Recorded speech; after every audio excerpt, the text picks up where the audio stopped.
Welcome to the Wish You Were Beer podcast, episode 20. Oh my God. Yeah.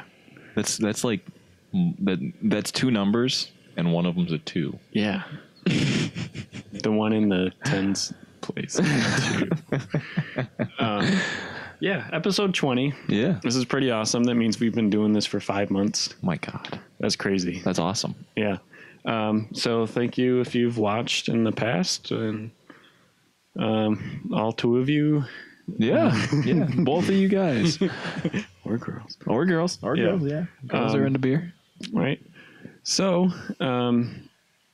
yes, I guess we'll get into it Yeah. as usual. Yeah. Did I miss anything? Make your own 6-pack. Oh, yeah. We are 2 weird guys who like weird beers. Yeah. We have a make your own 6-pack for you tonight. We will drink them and review them. And we have a fun little snack. Yes. And I got the beer, you got the snack, and I think we should just go. Let's just roll. You know what? Yeah. Keep it moving. Okay. All right.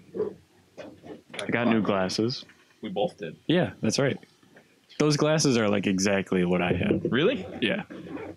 I like them. I was going for something a little lighter than my old ones because my old ones were really heavy. Okay. Okay, so this is Finback Brewery, called Infinite Probability. It's a pomegranate IPA. Cool. From where?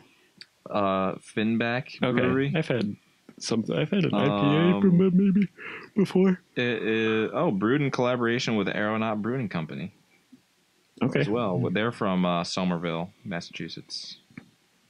Cool. Massachusetts, MA. Yeah. Yeah, I can never.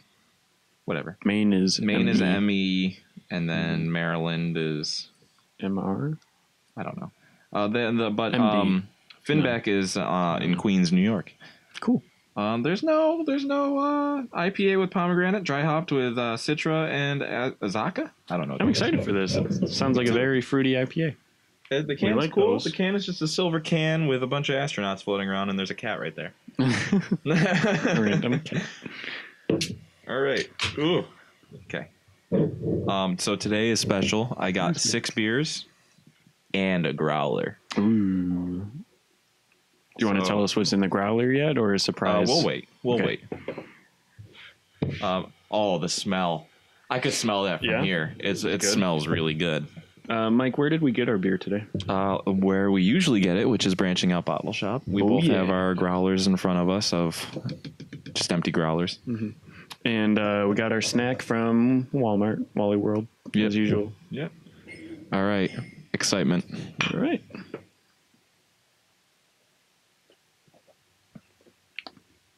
That's nice. Yeah. Very like kind of a raw fruit flavor. Mm-hmm. Not sugary. Mm-hmm. Yeah. I like that a lot. The color, it's kind of not dissimilar to orange juice. Sort of like a lighter orange juice. It's not very see-through at all. It's like if you got like the like an orange mango juice. Yeah. Like the Tropicana makes like those different juices. Yeah, and, that's what I'm tasting too. Yeah. Yeah, and I'm honestly, tasting I'm getting a orange. little IPA. I'm getting some orangey, mango-y type, like one of those tropical fruits. Right. Not really pomegranate. Yeah, I'm getting a lot of. I get like pomegranate and orange. And yeah, the IPA tastes good. I think it's bitter, just bitter enough to set. And the bitterness is sort of like in the middle. It's not. It doesn't hit you right away, but it doesn't linger. Right. Yeah, I like it. I like it a lot. It's very fantastic. good. I think it's a good beer. 7% alcohol, by the way. I think I missed that. That's very chuggable. Yeah, very drinkable. It's smooth. It's not super carbonated. Right. It is very fruity, but again, it's like kind of like a really natural fruit flavor. No sugar or other sweeteners added. Yeah. Yeah. This is like if you took the pomegranate and like squished it and drank it. Yeah. Yeah. Yeah. All right. That's really good. Let's start my topic, I guess. So, I don't know why I was thinking about this, but I was thinking about this. Mike, what if you could bring back anything from your childhood? One thing, not really anything. if you could bring back one thing from your childhood and have it be sort of popular and cool again, what would that be? Let's just kind of talk about the things we miss, I guess. One thing that I was really into was Beyblades, like for a while. I had even had remote controlled Beyblades. Oh, really? Yeah, they made those. We had like the plastic arena that we would like rip the Beyblades Yeah, so into, did we. We even got them like banned from Stonehenge. Really? Yeah, because me and like this group of like 5 boys in my class, it was like Mike McCartney and yeah, we played with Beyblades so much that our teacher was like, don't ever bring them again. And then like, oh my God. And then we heard that like another classroom couldn't bring them, and then another classroom couldn't bring them anymore. Oh my God, that's crazy. Because it was like the modern day fidget spinner. Yeah. Like, yeah. Or I guess the fidget spinner is the modern day Beyblade. Yeah. Because yeah, we would just be in the middle of instruction and we'd just be like, rip it. And we would like do it on our desk. And, oh my God. And our teacher was like, give me that. Like, I loved Beyblade. I was super into those. Yeah. Like, I loved like They're still building my own around. Beyblade. Yeah, but I don't think they're as popular. Like, it's like a different series and stuff. Yeah. Like I miss the original Beyblades where like they had like that steel ring in the middle that had different weights and then like different tops. Oh my gosh.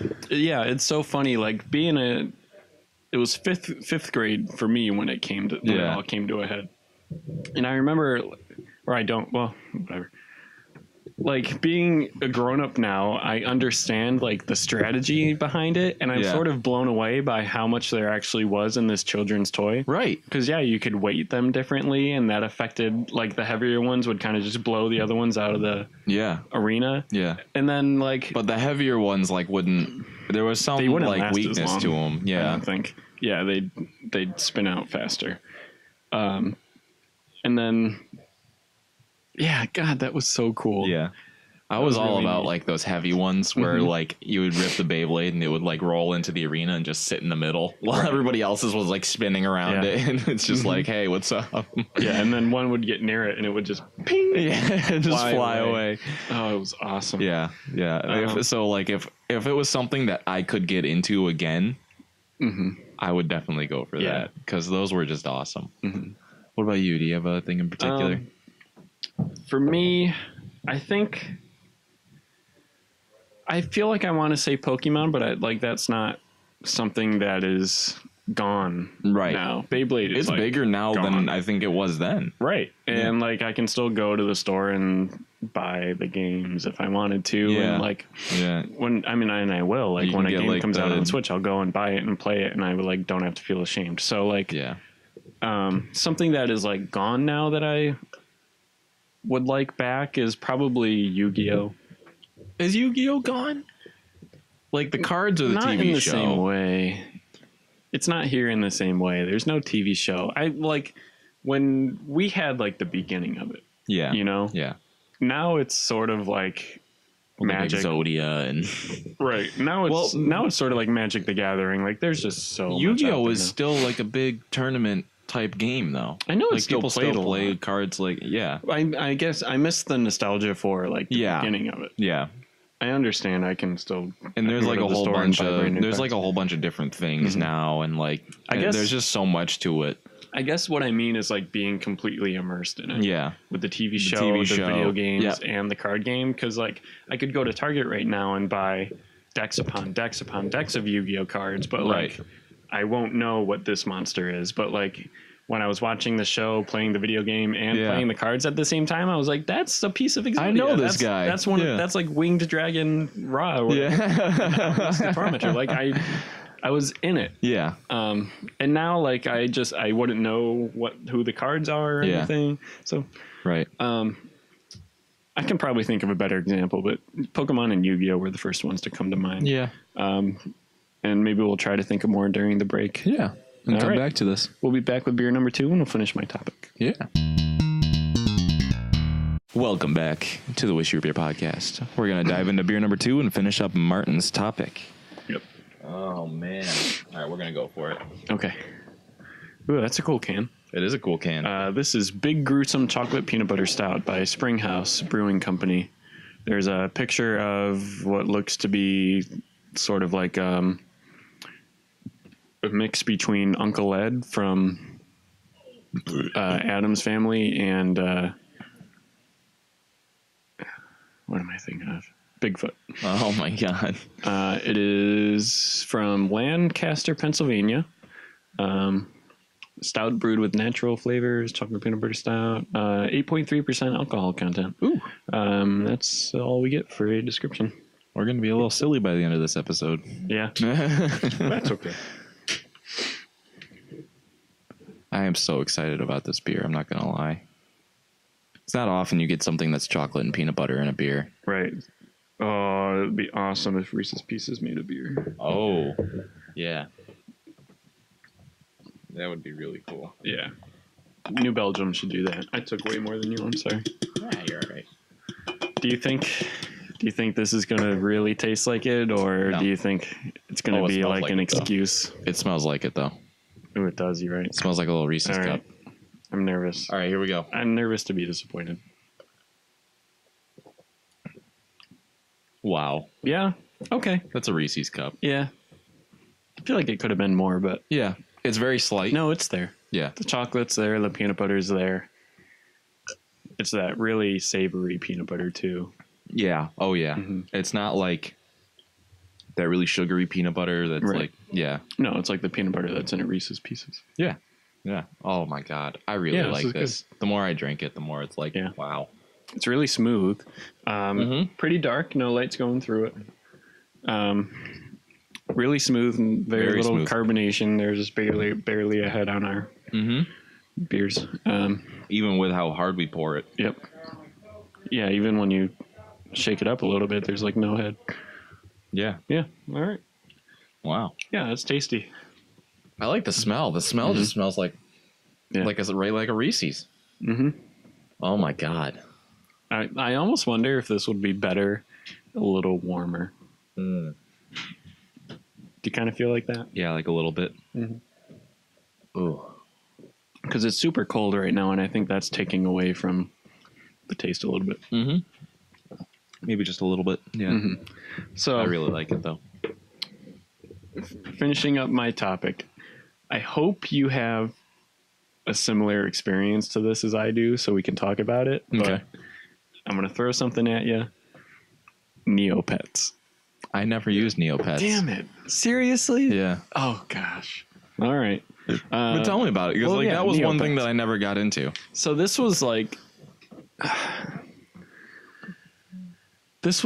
well, it was browser based, obviously, and it was pretty much Pokemon, but like web based, and not you couldn't walk around with your character or anything. It was more like statistics and not more like Dungeons and Dragons, where like it's not like an actual video game that you walk around in and stuff. It's more like you have these Neopets and you can look at their stats and stuff, and you do things to make their stats better. It's all number based, but you could like do activities with them, which was like dumb stuff like ring toss or something like that. And there were more rare ones, and you could get different colored ones and different skinned ones, but there were a ton of them too. There were like starter ones, like you make an account and you can pick you can pick one of these 5, and that's your first Neopet. But then there were also others that like you had to find 12 pages of a map like randomly, and you'd just be like gifted it randomly after you do an activity or something. That's weird.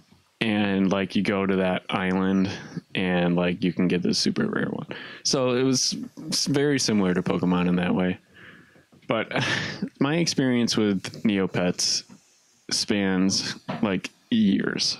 I played it for, I feel like 3 years off and on. But there was one summer with 2 of my friends where every day during the summer we would all have computers and we would be sitting at a kitchen table at one of our houses, and we would just be grinding away on things like trying to get the 12 pages of that map sort of thing. and there was like an auction house, so like you could also equip your Neopets with different items that made them stronger and stuff. And so you'd go to an auction house and like someone might have put up a page of the map, and like we had pages like 1, 3, 8, 11, and 7, for instance, and like we were looking for this one, and we'd like spend all day refreshing the auction house page hoping someone puts on like one of the 3 pages we're missing and stuff like that. So very grindy game, but like it's funny because as an adult now, I have trouble wrapping my head around really grindy games like that. Yeah. But like as a kid, I was like, yeah, like I got this. Like I know what I'm doing and stuff, which is so funny. I loved it, and it only shut down like a couple of years ago. Really? Yeah, which breaks my heart. But like I would name my Neopets after characters from Lord of the Rings. Like I have extremely fond memories of it. That's awesome. Yeah. So I've got one that I think would be really cool. That I think are like still around, but I think like sort of the same thing where it's like not as big. It's just like kind of fallen to the wayside. Not many people use them anymore. Like Bionicles. That is an excellent one. Yeah. I can totally talk about Bionicles. Yeah, because like when they first came out and stuff, where it was like you would get the one guy and you would build them, and it's like, this is awesome. And then there was like the little TV show about them. Did you see the movie? Yeah. Oh, yeah. God, it was so cool. Yeah, it was. And there was a game too. There was an online game where like you could go around Matanui and like find the different Bionicles. Oh, yeah, that was awesome. Yeah, and I just remember like mixing and matching like all this stuff for them, making like cool Bionicles. And do you remember like the crappy Flash browser games? Like, no, I don't. Not of Bionicle, just in general. Oh, did you ever play those? Okay. Not really. Yeah, like trying to collect every Bionicle so you could make the mega one. Oh God, this is like I'm like shutting down because of all this nostalgia right now. Like, oh God, Bionicles were my jam. Yeah, I was way into Bionicles, like way into them, and I loved it when new ones came out and you could like grab that and one. They came in the canisters. Yeah, the little can. Like I'd go to like Walmart to buy one. I really would. When Walmart was. Do they still Target like sell those? I was gonna look. Yeah, I hope so, because we should go get them. Yeah, we should. When we finish the podcast, we'll run to Walmart and get some Bionicles. Because you know, as an adult, I see like my empty desk at work or like my empty desk at home when I'm like, freaking Bionicle would look awesome. Yeah, because I'm still a nerd at heart, you know. So I've been trying to decorate my desk with like, you know, like pop figures and stuff like that. Where like I've got an Aquaman pop figure, which everybody should know. Aquaman is my favorite superhero. Yes. I've got an Aquaman pop figure. I've got like Chandra and Liliana from Magic, and like so I've just got like that kind of stuff where it's like I would love to just have that sitting on my desk. Yeah. And I have this fond memory of. I went to this before and after school program in elementary school, and I remember begging my dad for a Bionicle, just begging and begging. And eventually he gave in, and I had Bionicles, so this was like maybe my 3rd or 4th one. But I wanted another one, and I was begging him, and I remember like the before and after school program, like I would go at like 8 in the morning, be there for an hour until school started, because that's when my parents had to go to work. And like my dad took me to Walmart before I had to go to school, and like we bought a Bionicle, and between Walmart, which is where Target is now, and Stonehenge Elementary, which is like 2 miles maybe, I had opened the thing, tried to like build it, and then got to the school and like it wasn't built, and I had all the pieces, and I had to like get out of the car and go to school, and I was like, okay. I was like, I remember stressing the F out. That's awesome. And I was like 9 years old maybe. Oh. And so like I just like dumped all the pieces into the canister and then like brought it into school with me, and then I made it some other time, but like it's so weird. Yeah, the like things that that you memory. attach to. I'm gonna look it up. Yeah. We can keep talking, but I need to. Well, I've got a decent memory of like getting my first Bionicle and like putting it apart and putting it together weird and just being like, I think that was my first realization of just like, wait a minute, I didn't do this right, and then I flopped it and it was like, that was cool. Like, I don't know, like I just remember being so fascinated with them, Right. Like just putting them together and having them like run around. They were like and, Legos, but like more mechanical, and that was sort of my first exposure to like mechanical kind of things. Yeah. Searching Well, actually, I think that we have good enough time to finish this segment up, and then we'll pop into beer number 3 and Snacksident. Okay. All right. Yeah. Sounds good. All right. Cool. We'll be back. Welcome back to the Wish You Were Beer podcast. We're going to get into beer number 3 and then the Snacksident waiting to happen, which is interesting today. And I will say I'm kind of proud of us. It is not a kind of Cheez-It or chip. It's close though. It's close. Okay. This is wow. Session ale with orange zest. Carton Brewing. That's what it is. Okay. Atlantic Highlands, New Jersey. I think that is. Okay. NJ. I think that's what it is. It says N.J. but I'm pretty sure that's I'm pretty sure that's an N. It doesn't look like it, but I'm pretty sure it is. Is it an H? No. 4%. Okay. It's a session. Good. It's a session ale with orange zest. Okay. Oh God, there is quite the description. Oh boy. Like the tension and relief of a day spent fitting between laying on the sand under the beaten sun and bobbing on the ocean's cool surf. Summer session drinking needs leisurely contrast. With a beach, we find that midpoint where Kolsch yeast fruity character matches the lean dryness, and where an amber's roundness gets pulled taut by cracker notes. I don't know what any of that means. Yeah, that's interesting. I'm expecting something easy drinking. Yeah, the hops fruity aromatics flow, blah, blah, blah. A swash of orange zest to keep it clean and lean, bitter and bright. Drink beach and keep it chill. Yeah, it's just called beach. All right. Sounds good. It's a session, so I'm all about it.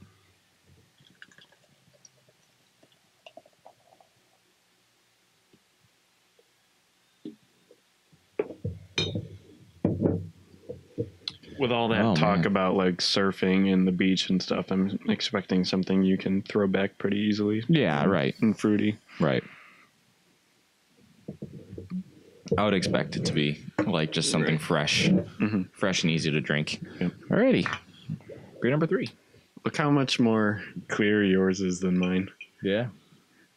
I guess that's might be because mine the bottom set a little longer, or the bottom, or I think it's because I got the bottom. I don't know. I poured mine a little harder than you did too. Okay. So I have a lot of sediment. Looks like I do too. Holy crap! All right. Oh gosh, that's fantastic. Yeah, I mean that is so easy drinking. Yeah, it's tasty. It's super easy, and it doesn't just taste like, tossing back some sort of like a Bud Light or something. It's tasty, but it's super light in taste and in volume, I guess. It's just very light. Yeah. It's tasty. Yeah. The bitterness. I think I could chug that. Yeah. And I'm not like a chuggable person. Yeah. The bitterness sort of stays on the back of my tongue. Yeah. And like sort of on the sides, but like I don't mind it. It's more like it's not a bitter, like you want to get it out of your mouth, or like a bad tasting medicine kind of. It hits you quick. Like, it's like still here, and I don't mind it. It's more like when there's kind of a really nice spice on your tongue, and like, it could be hot, but like it tastes good. So you don't mind it. Yeah. I don't know. Yeah. No, I can agree with that. I'm rattling on. Sometimes you gotta ramble. Yeah. That's good. That is good. There's not much to say about it. What I was expecting. Yeah. Something light that you could drink in the summer, and yeah. I mean, we're kind of almost there, right? I imagine this is for someone who like dies by the IPA. Yeah, but during the summer, like a full blown IPA might be a little thick. but this still gives them like the hoppy bitterness and stuff. Oh, yeah. Yeah, it's good. It's refreshing. I like it. Very light. All right, Yeah. Martin. Let me get your snack for you. Yes, I'm excited for this one. I don't think I ever could have seen this company making a weird flavor of crackers because, And even I then, don't it's know. not weird. It's just that different, I Yeah. guess. Right. Yeah, bacon flavored things at this point aren't weird. You see them everywhere. Yeah. But yeah, Ritz crackers, bacon flavor. I've only had regular Ritz crackers. I don't know about you. I have too. I've never had anything. I didn't know they didn't make it. I didn't know they made other flavors. I kind of wish we got like a little block of pepper jack cheese or like that would Colby be- Jack yeah, or that'd be something. Yeah. Oh, I'm All right, excited. let's get into it. Yeah. I think that I'm hope that the bacon flavor is actually there because sometimes you get this kind of stuff where it's like you're so used to the normal Ritz that it's like, are we really gonna get bacon? Right. I kind of feel like it will be. Yeah, you think so? Yeah. I don't think it'll be like a Cheez-It or a Lay's chip kind of bacon because That has more like Ritz don't spice taste- to it. Yeah. Where it's like they add more to the top with the, like whatever cheese powder and stuff they put on it. This seems like it's more of like what's on the inside of the cracker that they add to it. Yeah. Less on what's on the outside. Do you eat Ritz crackers often? Not super often, but I do like them a lot. I am big on Ritz and cheese. I love just like having like a little thing of cheese and just cut that, put it on Ritz. Ooh, smell it. Oh my god, it's meaty. It's more. I get the bacon, but my brain is going to like more like jerky kind of thing. I'm getting bacon. Yeah, I guess. I'm getting like the bacon fat type taste. Yeah, I'm getting the smell of like when you wake up to it. Yeah. Not like crispy bacon, but like that bacon that's not quite cooked totally to crispiness. And this isn't like I said, this isn't like a Cheez-It kind of flavor or a Lay's chip kind of flavor. It's but it is a nice departure from the regular It's, like, baked buttery actually in there. Ritz Yeah. cracker. Yeah. I think this would be really good with cheese. Yeah, it's subtle, but like when you think of like how a regular Ritz cracker tastes, like this is enough bacon. Like I Take didn't like a Ritz and add like a little slice of salami to it. And then that would be cheese. fantastic. This is kind of like that. Yeah. Right. That's awesome. It's got more of like the salami type flavor, and then you just put cheese on it. Dude, we gotta get cheese when we're at Walmart.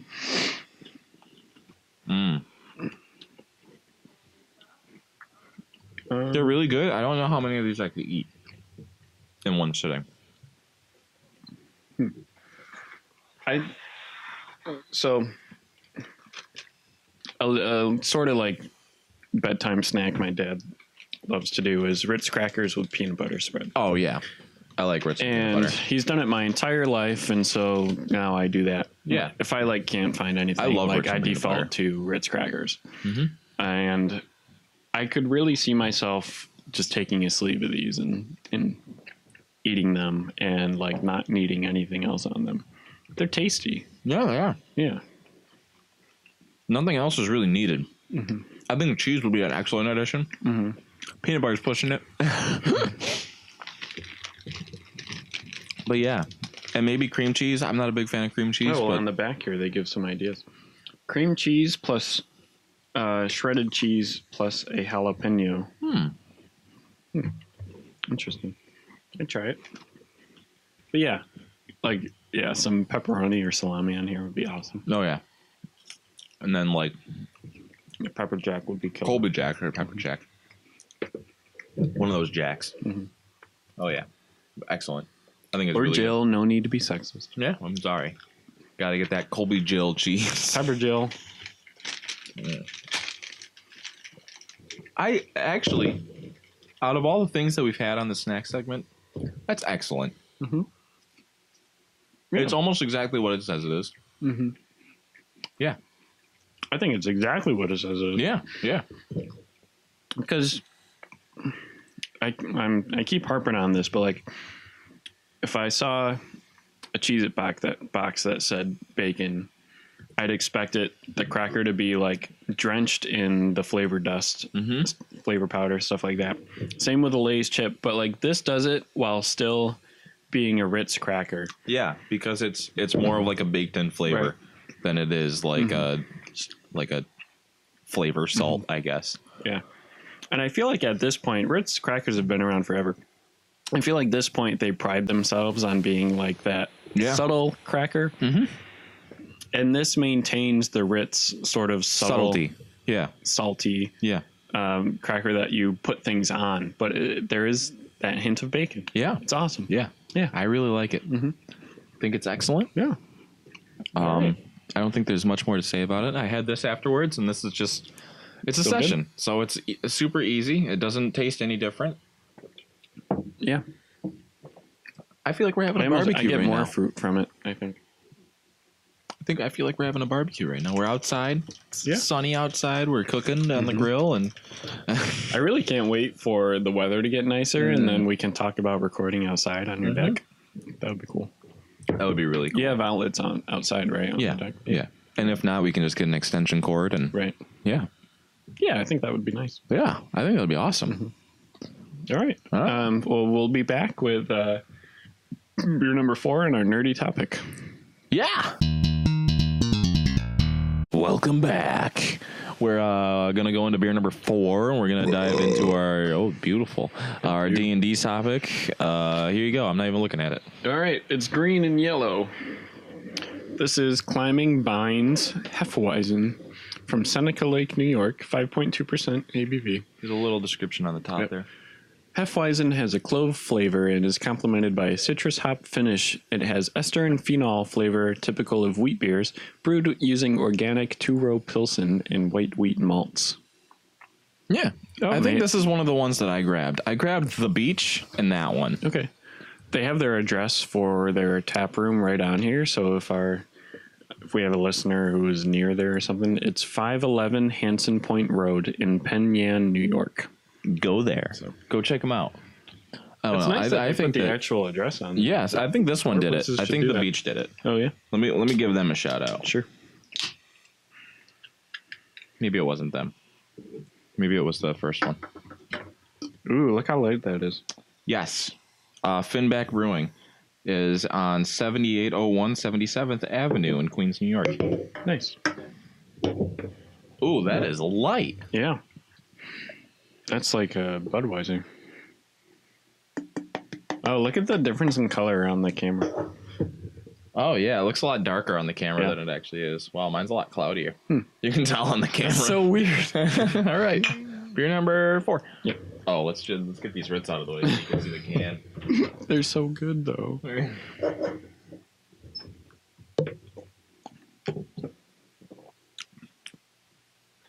That's great. Super light. Yeah. Is this the easiest beer you've ever had? Easiest. I kind of feel like by far. Yeah. Yeah. I almost want to see if I can chug it. Do you dare me? Is that a bad idea? We're both going to do it? Oh, shit. Nope. No, I didn't have I got 3 solid gulps. Yeah, me too. Oh, yeah. I didn't expel enough air. No. To do it. That was good, though. Even chugging it was tasty. Yeah. I feel like I could have, I could. I didn't have the rhythm. Yeah. Right and stuff. Yeah. I think these glasses aren't good. Not that I'm making excuses or anything, because I can't chug, period. I don't think these glasses are good chugging glasses. I think that a can with the smaller mouth is a lot better. Yeah. Climbing Vines Hefeweizen. Oh my god, I feel tasty. Super tasty. Oh my, yeah, this is if you were traveling the desert for if you were alone in the desert and you're coming to, I don't know what I'm trying to say. I think that might have been you're out of breath. I think this might have been over the edge for me. What I'm trying to say is you're traveling through the desert for a week and you come upon someone and they offer you a water or this beer I'd probably take I would this do the beer. beer. Oh yeah. It's so easy. Oh yeah. Very easy. It's light. What's the percentage on That it? made me 5.2. chugging. That made me a little lightheaded. Oh yeah. Yeah, 5.2. yeah. That's Not bad. We're that's both nothing. finished. We're like 2 minutes into the other. All right, we'll 3 do- minutes. Kidding. Dungeons and Dragons. Yeah. We had we had a session on Thursday that we were all a little tired for. Yeah. And we're gonna roll them a little shorter, like I said.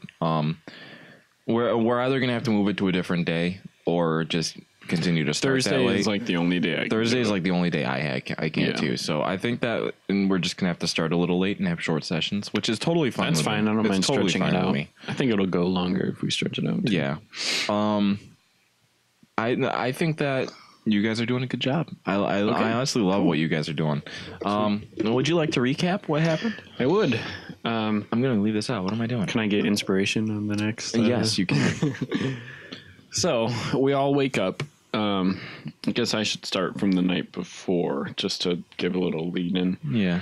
So my character, I bought a new set of armor, or not bought, but like I upgraded my armor, Yeah. I believe. Yeah. You had your armor enchanted, so that way.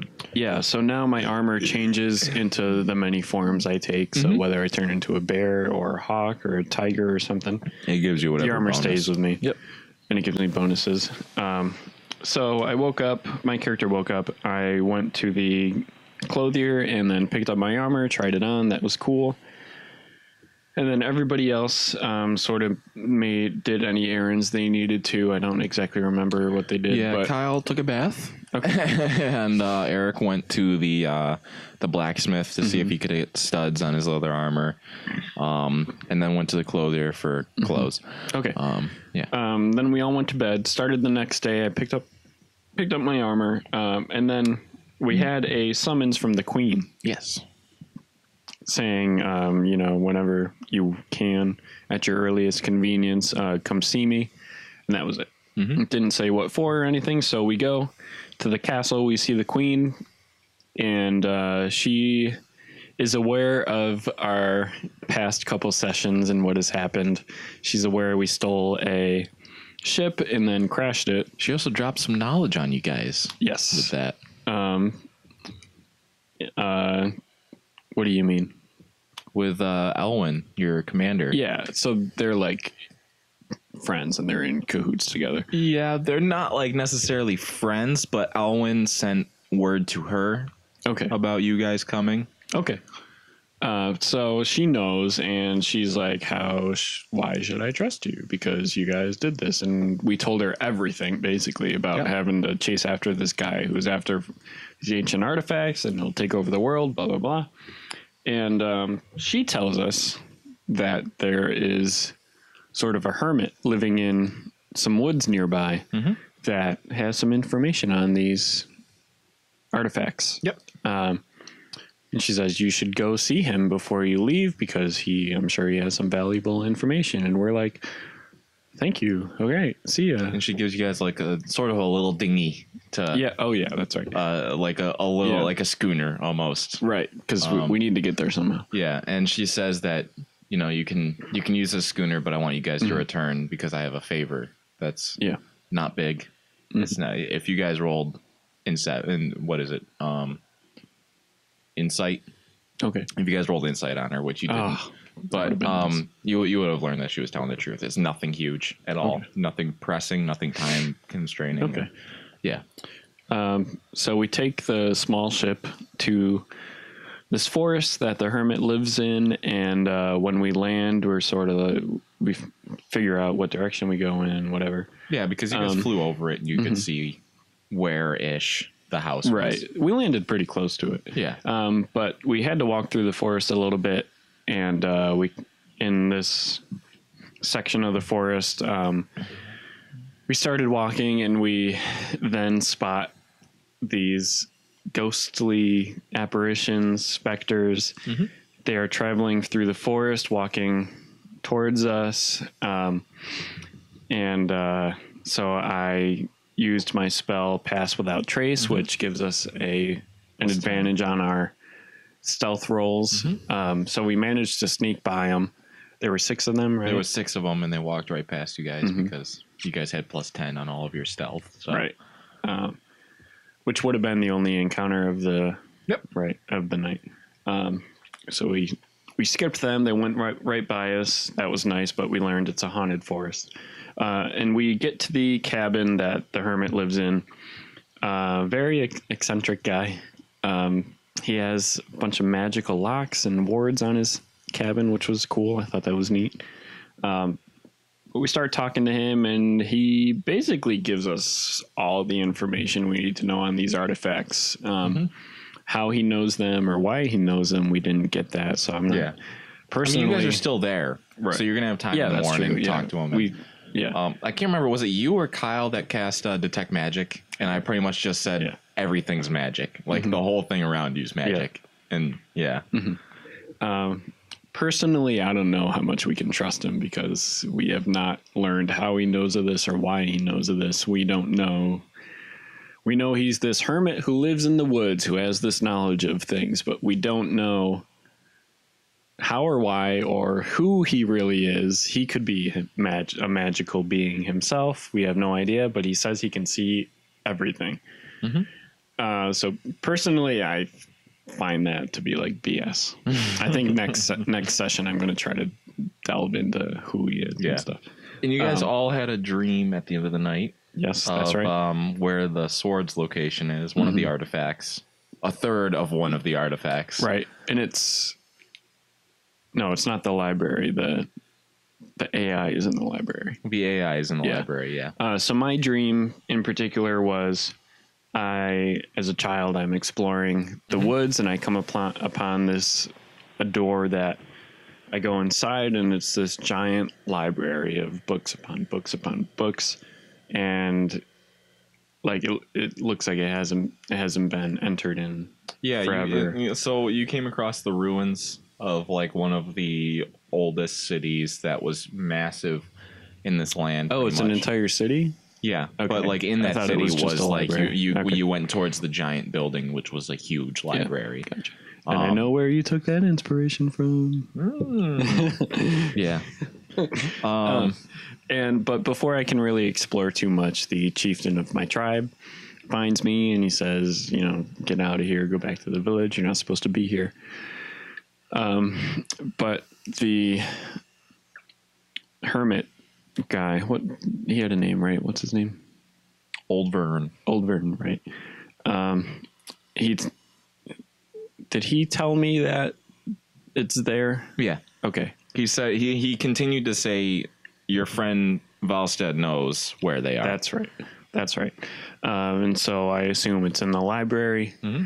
So I think that is our next step. I think that's where we're going next is the library. Yeah. After we learned of all these things, we went to bed, which is where we had the dreams. And that's where we ended for the night. Yeah.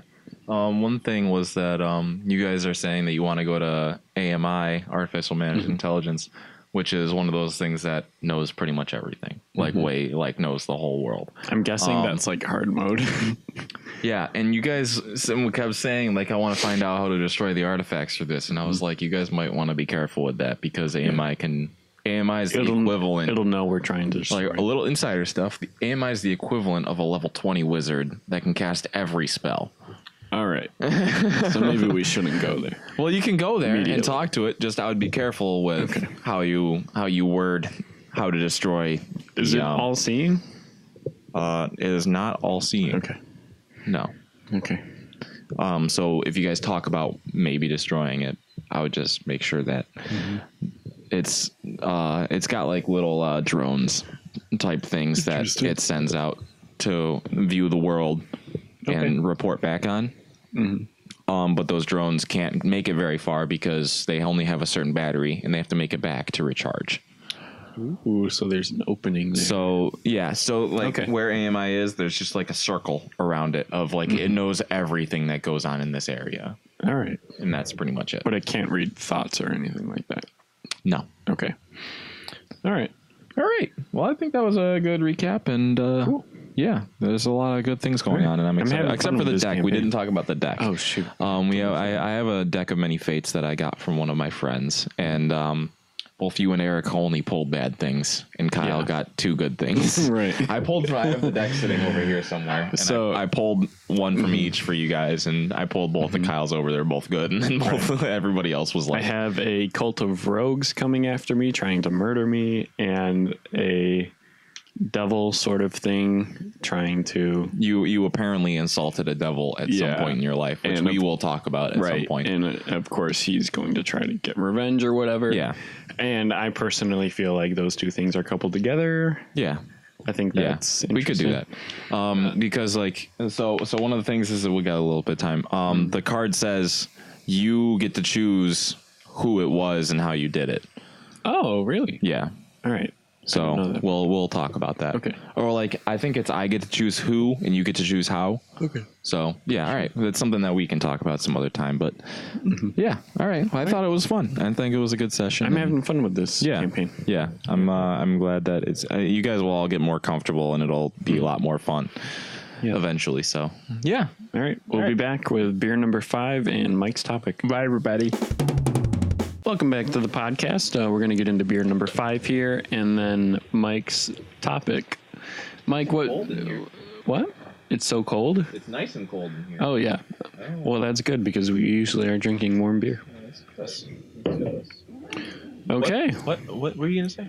I said that's good because we usually drink warm beer. Okay. Yeah. Magic Hat Brewing Company, which is In Vermont. Yeah.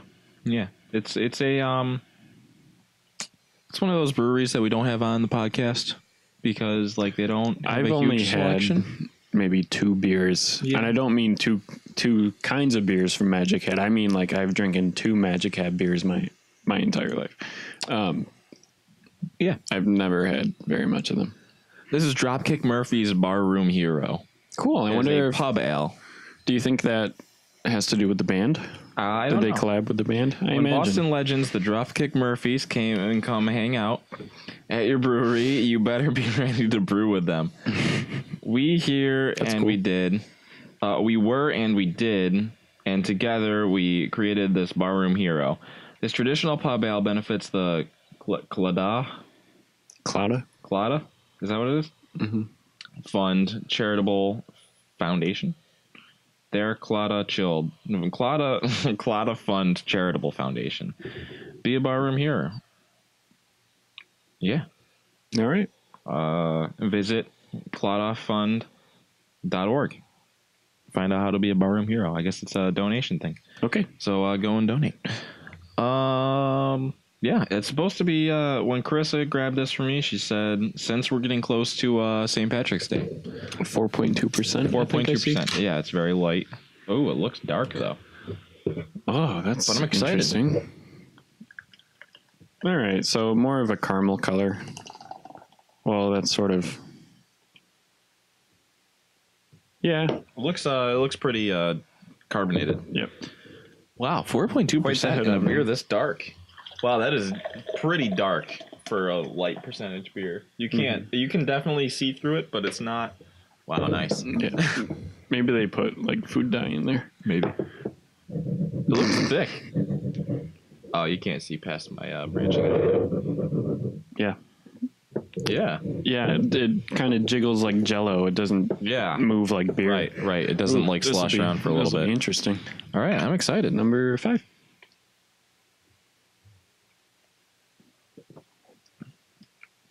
It's not as carbonated as I thought it would be. Oh, It tastes nothing like a beer this dark. I think we let out a good amount of the carbonation with our pour. Yep. But I'm also not surprised because of the motion of the beer. Yeah, it is kind of jello-y. Yeah, it does not move at all, really.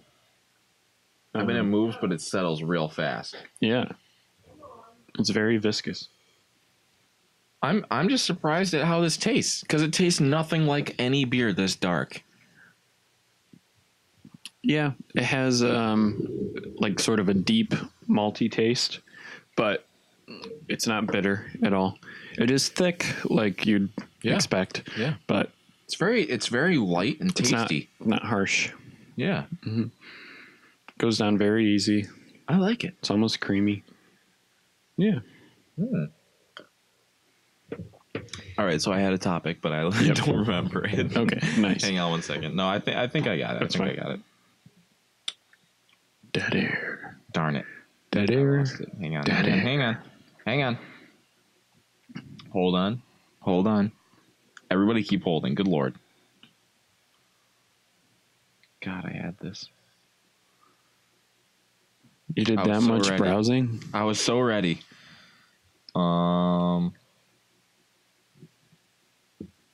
Oh, that's right. What are some of your favorite and least favorite things that a teacher has ever done? Ooh, okay. That is a very good question. Well, I'm in college, and there is a professor in my department who I have had numerous times, and I think I'll start with her. Wow, this is a dangerous question. This might just turn into venting about one of my college professors. Okay, I'm sorry.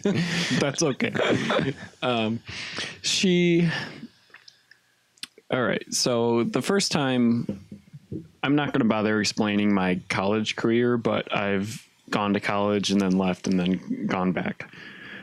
So the first time I had her was probably like 2012. And first day of classes, she comes in, she's talking about the syllabus and all that stuff, typical first day things. And she says this one thing that sort of catches my ear.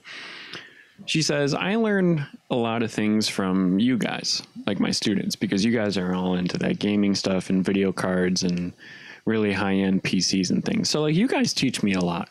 And so I immediately think like, why are we teaching you? What? You're the teacher. What are we doing? Yeah. Like, do you not know this stuff? And come to find out, yeah, she kind of just doesn't know this stuff. Oh, good. She is the epitome of one of those professors who stops learning after she becomes a professor.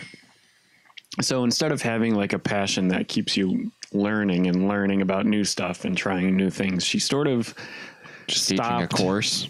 Yeah, she's been teaching these sort of IT courses for a long time, and like more than a decade, and her experience kind of stops over a decade ago. So it kind of makes you wonder, like, did you just get this job and then stop learning? Which is very frustrating. Oh, yeah, definitely. Yeah.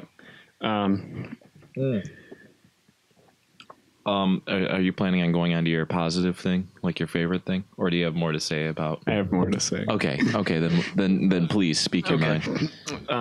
Why do you have positive stuff? No, I have negative stuff. I was thinking we could do the negatives first. Yeah, sure. And then, And so I had her first in 2012, like I said, and then I left. I managed GameStop for a little bit. Then I went back to school, and now we're at present day. I've had her for the last 2 semesters for these classes, and still she kind of doesn't keep up with up-to-date stuff. And she is very brazen at the same time. She's a very traditional educator, and I mean, what I mean by that is like, if you don't have a notebook out taking notes, she like will call you out on it and be like, why aren't you taking notes? And me, the way I learn is not by taking notes, because I figured this out with a math teacher of mine in college. We sort of sat down and we're like, I suck at math personally. We sort of sat down and we're like, why are you having so much trouble with this? And we sort of like, she helped me out a lot, which I love. She was a very good professor, one of my favorites.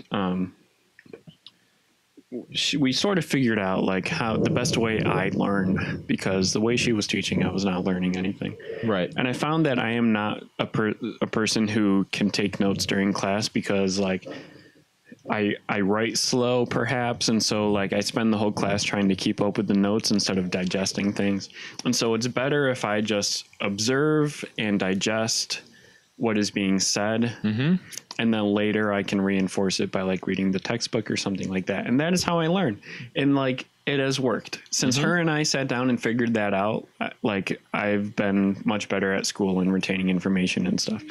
So this woman and this was actually even like 2 weeks ago. I'm just listening to her lecture like this, like how you and I talk here. I have my arms on the desk and I'm just listening to her lecture. And she sees another kid who's not taking notes or anything. And she goes, "Why aren't you taking notes? Do you not have a pen? Do you not have a piece of paper?" And he goes, "Well, I don't have a notebook on me." So she gives him a piece of paper. And then like she makes this other scan of the room. She sees I'm not taking notes, even though I already work in the field and I have like a 99 average in her class. She calls on me next and she says, "Why aren't you taking notes?" And I said, "Well, I don't carry a notebook. I'd rather just digest the information you're saying and instead of trying to keep up." And she goes, "Well, that won't do in a professional situation. You need to take notes." And so she hands me a piece of paper. I didn't write a single note on that piece of paper the entire class, and I gave it back to her at the end. So she's very much against the student in a way, which is weird. Yeah, it's very odd. Like very oppositional against the people she's trying to teach. Yeah. Which is very odd to me. So like if that's how somebody learns, why not just let them learn that way? And if like they're struggling, then maybe be like, right. And there's also proof. Like I haven't taken. We started in August. Right. No, we're in spring semester. So we started actually I've had her the past 2 semesters. So yeah, I started with her in August and I have not once taken a note in her class, but I have passed her class with like a 98 average, done all my homework, done it all fine. I already work in the field of what I'm trying to get a degree for. Right. But she's so caught up on this, "Why aren't you taking notes?" thing. Like it's really weird. But I feel like I've taken up all of this. Oh, no, you're good. Mine's kind of short on like the all right. So what's your negative about teaching? So my negative, one of my least favorite things that teachers do, is I hate it when they take like the beginning of the semester and like make you group up in pairs of 2 and like learn. So here's a very specific example. My very first English class, I've taken the same English class like 3 times and it took me all 3 times to pass it. But that's because the beginning was awful. We'd pair up in a group of 2. We'd spend the entire first class just being like, learn about your partner and tell the class about your partner. So we went around and like everybody spoke. And it was like, "This is like John. He likes video games." And but like, he was like, "Learn this about your partner. Learn this about your partner." He gave us like 4 questions to ask the partner and write it down. And I just got like the most boring person. Yeah. And it was like, okay, that sucks. And it's like, I'm not super interesting either, but it's I want to know what English class it is, but we can talk about that during the break. But it was like, I can't do this. Like, it's just like, it's on top of the fact that I'm not like a sociable person. Right. It was dumb. It was like, I'm not spending an entire class doing this. It's like, I don't care about the person next to me. I care about doing this class and passing this class. Yeah. It's like, I don't like group projects. I don't like sending my paper to another person to review for them to review it poorly and give it back to me and me to change based on those corrections and hand it to you and get it wrong because of that. Exactly. You kind of you just want to like tell the professor, like, you're the professional here. I don't want to deal with these kids. Right. Like, I want you to look at my papers and grade them and tell me what I did wrong. Tell me what I can do better, because this awkward kid next to me is not going to be able to do that. I would rather my professor be my peer reviewer. Exactly. It's like, I'd rather hand you my essay and have you tell me what's going on with it than, I don't know why people do that. I don't know. And one of my English teachers after that didn't do any of that kind of stuff. And I loved it. It was like, the class was amazing. And that was it.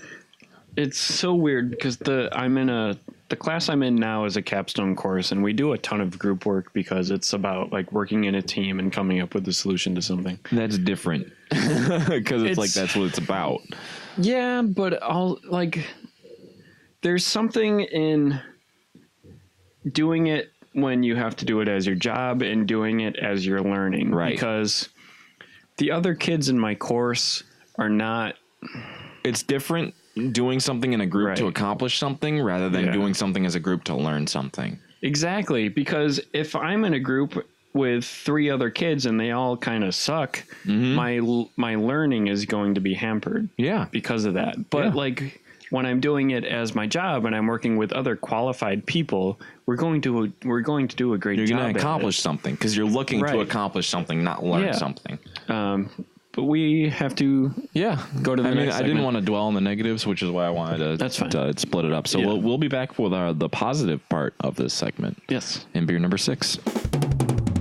Welcome back. We're going to dive into beer number 6. We're going to finish my topic about some good experiences we had with professors and teachers and whatnot.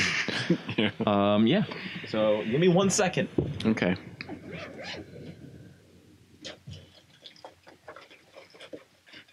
There it is. It was laying sideways. Nice. This is our sour of the night. Ooh, okay.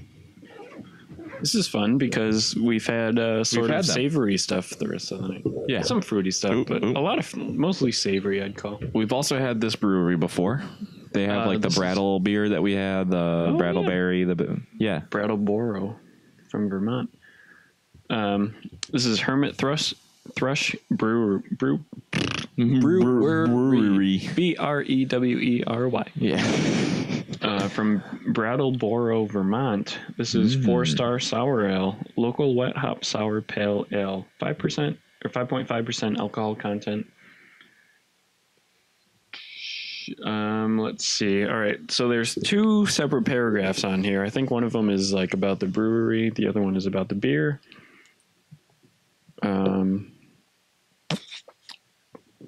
Let's see.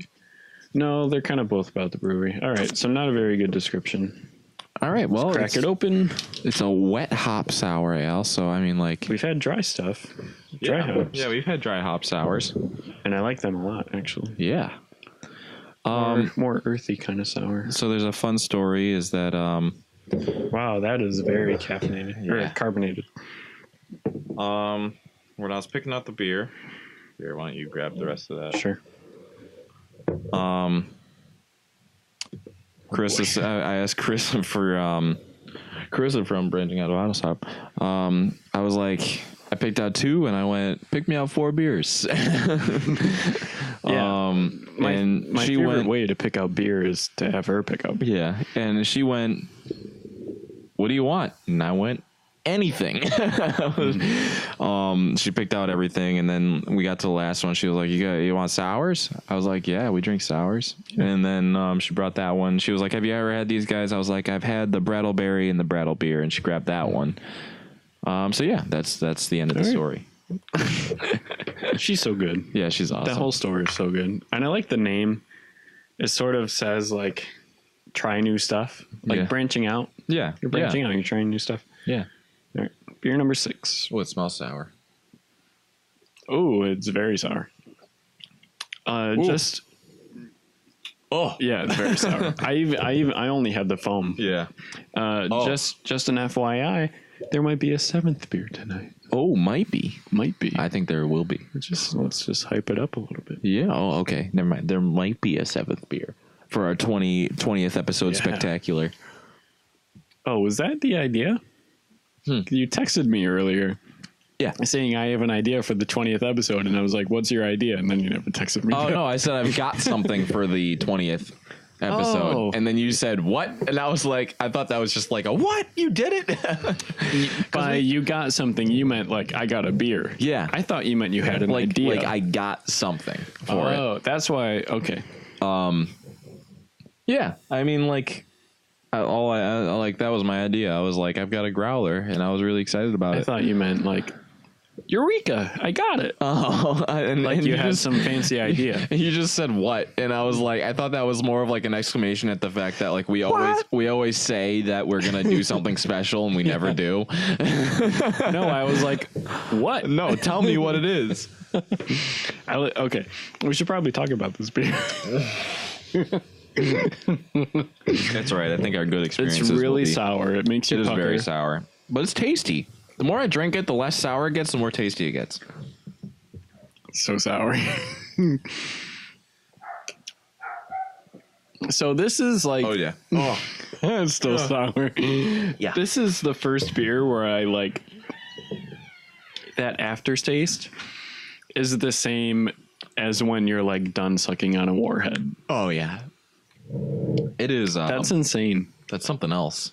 Yeah, like when you finish a warhead, you have this same taste in your mouth. Is this the most sour beer we've had on the show? One of the most on the show, definitely. Yeah.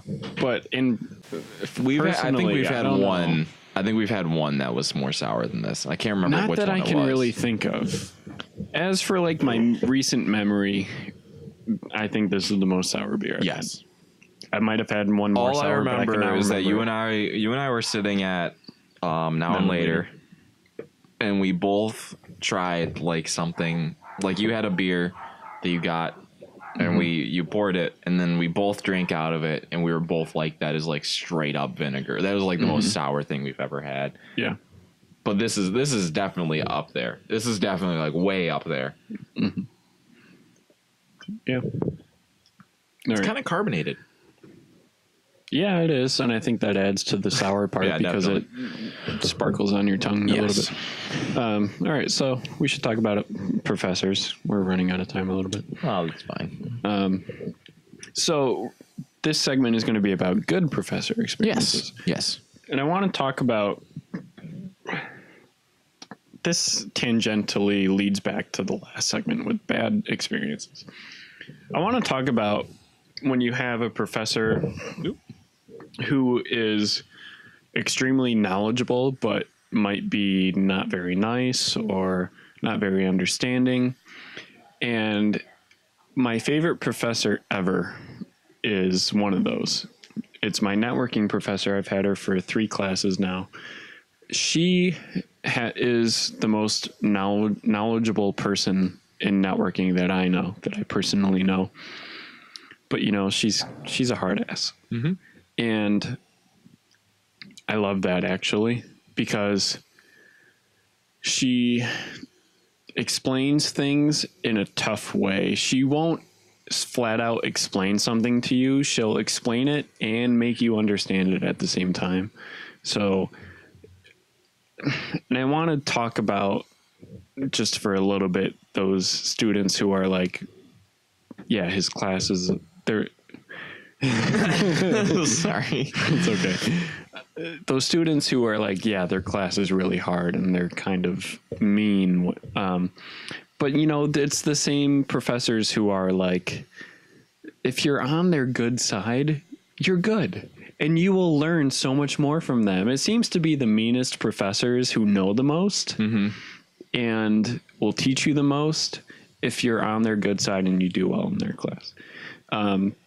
So good experience I've had is a hard ass professor who knows the most out of any other professor at the college. I've learned the most from her, and she sort of intrigues me with things. Because I already work in the field, that means I sort of know more than the average student. And so I'll come to her with concepts and things, maybe terms I've just heard tangentially at work. And I'll ask her, like, what does this mean? And she'll go way further than the scope of our course in it because she knows I want to learn and stuff. And she works with me on that. But if you're like a crap student, then yeah, she's going to be a real hard ass on you. Yeah. But I feel like those become the best professors. Yeah, definitely. Yeah. And then my second favorite, not professor, this is a teacher in middle school. You went to CMS, so you don't know him. But it's Matt Bolha. He was an 8th grade social studies teacher at our middle school. He taught social studies in a way that changed how I feel about social studies, where he would tell us stories about the events of different things as if it were a fictional story. Yeah. I remember you telling me about this. Okay. Like you might read a history textbook and find it extremely boring, but he would kind of tell us the story as if it were a fictional story, and he would kind of like exaggerate things, and he would be like a storyteller telling us the story of a certain battle in the Civil War, and he made it extremely intriguing and awesome. Right. Where any other professor would be like, yeah, this happened on this date, you have to memorize that, you have to write, oh yeah, by the way, I want an essay on this. But he would, his class was like story time. and it made me really appreciate the events that happened. The class covered U.S. history from like the Civil War to like modern day, and modern day then would have been 2007. But I found it so interesting, and because that was in 8th grade, he actually changed how I felt about history for all of high school, where even if a teacher was like, this happened on this day and you have to write an essay on this, continue to think of I'd it continue as that. I'd read it as if it was a fictional story, and that simple trick made it so much more interesting to me. Yeah, that's awesome. Yeah. I've got at least one. I had a teacher at our college that I was a music major for a little while. And a lot of music teachers want you to focus on being a good musician before being a good student and blah, blah, blah, blah, blah. Okay. There wasn't a whole lot of that where like they wanted to be balanced, but like this one teacher was like, I would genuinely say that he was like a friend first and then a teacher and then those are the best. Yeah, and with the way that he was like a teacher, he wanted you to be the best person that you could be, on top of being the best student, on top of being the best musician. Like and just having that kind of experience with somebody that was so personable like that, like totally changed my outlook on a whole lot of things there. Whereas it was like, you know, you got to focus on what's more important, where it's like that early in my college career, where it's like, you got to focus on those stupid classes that you just have to take and get through. And then you can focus on the music stuff. And it's just like having somebody tell you that is like way different from being like, just looking at it and being like, man, I got to do this. And, but on top of that, having that kind of person be like super personable and having it be like, I would like get together with this person outside of class, and like him and I would go grab lunch together like during that. And then, I mean, like it's that kind of like just a personable relationship on top of the fact that that person was a teacher, was like that is one of the best things that I've had in a teacher. Yeah. And anything like that. And I think that that kind of thing is very important, at least to me. It is. No, it totally is. There are teachers who do it as a job, and they have just one day found themselves in that position, and then they try to make the best of it.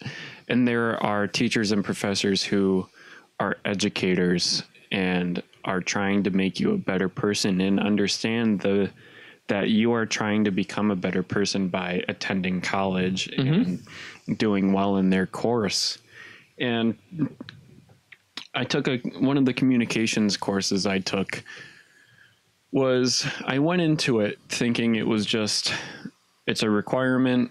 I'm not going to care about it much. I just got to get through it. But the professor made it so much more than that. And she made it a course I was looking forward to every week, because the discussions we would have, it was about interpersonal communication, and kind of like in a broader way, like she was kind of teaching us like office etiquette and stuff like that. But there were no essays. There were no there was not even a lot of pressure. There was really, at most, we had to write a speech because there was a public speaking portion of it. Yeah. But what I remember from it the most is the discussion. And I remember that class is, in terms of people, students, like this was the closest class I've ever had. We all felt from the first second she told us, we are going to discuss things. And we are going to talk as if everyone in this room were your best friends, and you were going to tell stories about private things and personal things, and everyone is going to listen. No one is going to she sort of made it that safe space kind of thing. Yeah. But like this class was the closest I've ever felt to other students because everyone was telling their stories and stuff. We're running out of time here. This was a very good topic. Yeah, I thought it was awesome. I wanted to mention that. I loved this topic. Yeah. We'll have to be back with maybe a beer number 7. Beer number 7. And our close up. Bye. Welcome back. We are going to do our 7th beer, our first ever 7th beer. Yeah. And we'll pick out our favorite and our runner-up of the night, of course. So, Mike, what is our 7th beer today? So I've got a growler of McKellar's Fruit Face, which is a mango coconut habanero beer. Okay. That's a lot. Yeah, I was checking out at Branching Out. Mm-hmm. And I looked up at their like little board of like what's on tap and everything. Yeah. And I saw the McKellar and I was like, I might have to get the McKellar. And I looked at what it actually was and I was like, it said Fruit Face. I was like, okay. And then I saw mango, habanero, coconut. I was like, that is like so many disparate flavors. Yeah. Oh, and I'm excited. I saw it and I was like, there's no way I can't not get this. Right. And we've been like, we kept saying that we got to do something special for the 20th. So yeah. So now we have a third growler. Now we have a third growler. A fourth. I've got 4 growlers. 3 branching out growlers. Wow, it's late. I'm not gonna have much of it. Have you tried it yet? I have not. Okay, I didn't know that part. I thought you might have tried it already. No, I just got it with the beers. I'm just gonna do like a tiny little bit and. Okay. All right, beer number 7. Oh my god! Ever. Happy 20th episode, Martin. You too, Mike. I am so excited about this. All right, interesting smell. Yeah. I don't think I pick out anything in particular in the smell.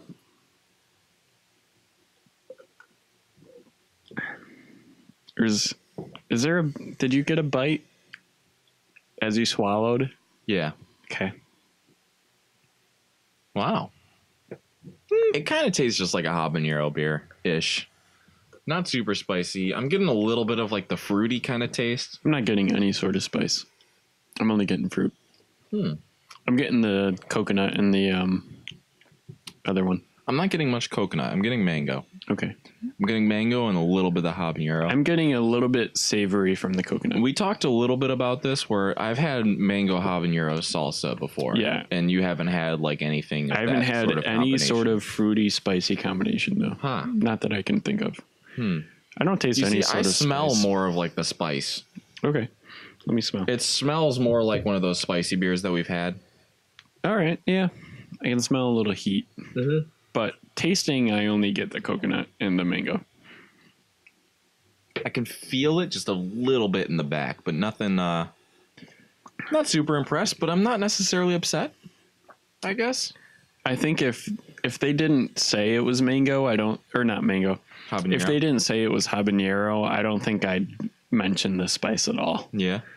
I don't think I'd be like, this is a little spicy beer. You see, I'm getting a little bit of spice. Really? I'm feeling it in the back right now, like way in the back of the throat. I got nothing, and I chugged it. Yeah, nothing. All right, well, that was our first 7th beer. Yeah. So what was your favorite tonight, Mike? Oh, man. I think I got to do the chocolate peanut butter. Yeah, I think ours are the same. Yeah. Yep. This was the only one that stood out to me. It was the most memorable of them. And honestly, the fact that it was just like, it was one of the first beers that we've had that was kind of out there that was exactly what it said it was. Right. Because we've had a lot of beers that are like, this is the toasted marshmallow one. Let's take that for example, where it's like, this is a toasted marshmallow beer, and we have, and it's just like, I don't not really tasting like any marshmallow. Some of them almost seem like they name it a certain thing to sell it. Yeah, but it doesn't taste. But this tasted like chocolate and peanut butter. It was actually really, really good. It was good. I was a big fan of so that's my favorite as well. Yeah, I think my second favorite is gonna go to this. I'm gonna actually, I was gonna agree with you because I thought this was my second favorite. It was light. I was thinking of this one simply because it's like the most sour beer I've maybe ever had. Yeah, I do like that. It intrigued me because of that. I like this one because it was like super light, and tasty, and it didn't like. I liked that one too. It wasn't super hoppy. It wasn't super malty. It was just like, it was just good. It was super light, easy to drink. very easy to drink in my opinion. Yeah. I think that wraps up our 20th episode, Martin. Holy crap. I think so. 5 months of this. That's awesome. That's unbelievable. I remember like when we did our 10th episode and we were like, I can't believe we did 10 episodes. And now it's just we're like at 20. Yeah. Holy crap. 80 more It feels like it flew by. Yeah. That's probably going to be, I think like 50 is going to be our next benchmark. And then, well, 52 would mark 1 year. Yeah. That's right. Okay. So I think that's going to be our next big one. Sounds good. Yeah. All right. Awesome. We'll be back next week. Yeah. Don't forget to check us out on all of our social medias. Yes. And leave rate us on iTunes. Leave a review. We're also on Spotify, Google Play Music, and Pocket Casts. Yeah. As always, leave a comment on YouTube. If you have a beer to recommend to us, if you want to hear our take on it, or if you have a question for a topic. Yeah. Yeah, we would love to hear topic stuff, especially. Oh yeah, that it's so would be hard fun to come up with topics. Yeah, like when Martin and I sometimes you wouldn't think it's that hard, but it is. Sometimes we'll come in like I've got a topic, and other times we're like sitting there searching like right before our segment. Yeah. All right. Well, thanks for joining us, and we'll see you next week. All right. Bye.